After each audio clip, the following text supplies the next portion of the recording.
I'm currently living on the street, living at Rufford at the moment. Yeah, there's quite a few people at the moment that are actually living on the street and around the CBD. I think actually quite a lot of them come up to the doctors here and stuff like that. We are really a youth one-stop shop. Anxiety, skin problems, hungry. So we have food parcels. So we've got different categories of different foods and young people can just help themselves. But a lot of the stuff, like the rice and the pasta, aren't well used because they haven't got kitchens. So there's nowhere to cook.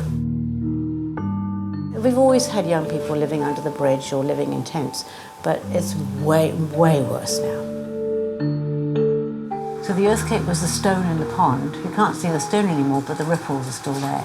So the ripples are, for young people, parents' anxiety over where you're going to live, moving home and schools several times in the last 5 years. We know that's a risk factor. They're soaking up all the tension in the air. Their anxiety is, okay, so if mum and dad can't make it, how are we going to make it? Got doctors and nurses and counsellors. We also do social health, if you like. So we've got social workers and youth workers who help people have access to housing and employment and budgeting. And we try and help people with finding a job and getting into training. I just come here every week. I get free, get showers, coffees, I get food packs. They help me so much out here. It's really good free doctors just to come to and stuff like that. Every single young person we see has loads of complex issues, and we just find it takes ages to try and help each one, and the mental health of young people is getting worse and worse. Well, we have some government contracts through health and social and MSD, but everything else is donations. So we have no mental health money. We've a wonderful person who wishes to remain anonymous that gave us a year's salary for a counsellor, but that was only a year. It's not sustainable. So we really need better support with our mental health service.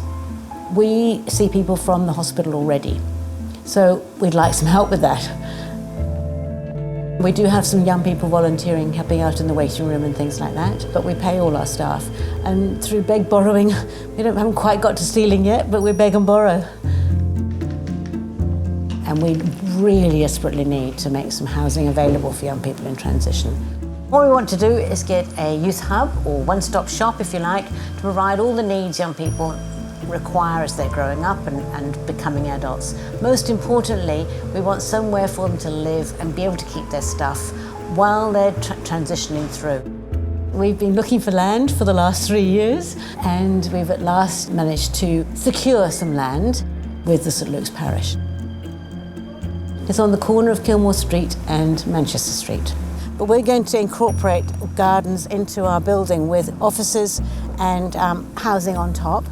And we're going to come across there and down to here probably. What we'd love to do is over here, the old vicarage, and we want to make that into an arts centre for young people who are doing crafts, arts, band practising, because we'd love to have a big meeting room here which we could then use for concerts or art displays, as well as for working people and having meetings and training and that sort of thing. We'll have different buildings. They'll look like one, but they'll have actually spaces in between. And who we're aiming at is young people who are transitioning out of child, youth and family care especially, because they've never had a home. Have you got money for this? It's in somebody's pocket. So we're really campaigning hard now for people to I like to think of it as an investment. Investing in the young people of Christchurch so that Christchurch can be a really, really groovy city and be powered by adults who have grown up really well.